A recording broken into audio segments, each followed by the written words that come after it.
Ito yung update ng aking itinanim na cutting. Ito yung mulberry. At mapapansin niyo, dumami na ang kanyang mga sanga simula sa isang cutting na ito, tumubo na at magaganda ng kanyang dahon. At ito mga kabayan, simula ng itinanim ko ay nasa humigit kumulang na 4 na buwan.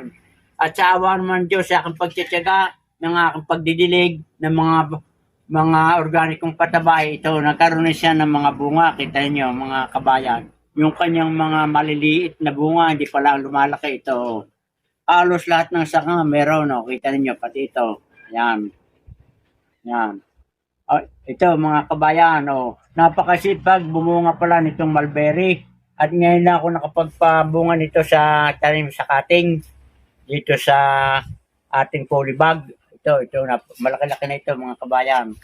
At ito, pagkaraan ng mga 2 buwan pa siguro, may hinog na ito. At ang hinog nito ay kulay maitim-itim yung kanyang bunga. At yun namang pag malapit ng mahinog ay kulay pula.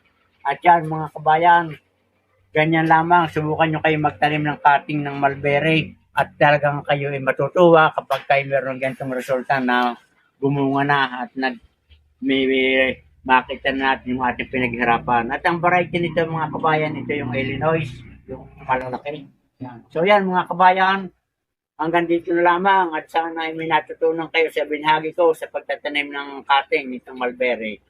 Good luck and good health. Ingat kayo palagi.